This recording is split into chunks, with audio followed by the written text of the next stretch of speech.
খাদের ওপারে টোপ ফেলা হয়েছে, সেই টোপে কি মাছ উঠছে অবশ্যই আপনারা দেখুন। যে মাছটি উঠছে সেটা সাইজ কি সেটাও আপনারা দেখুন। হ্যাঁ ভালো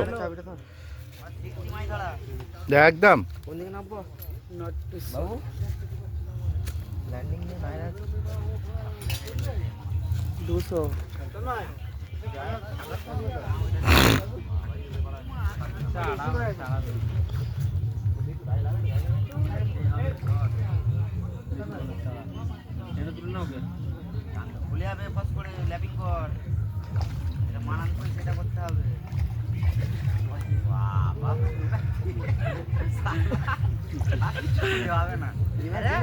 নিচে চলে যেত চানও করে কে থাক ওখানে বসে বসে আর বকতে হবে না।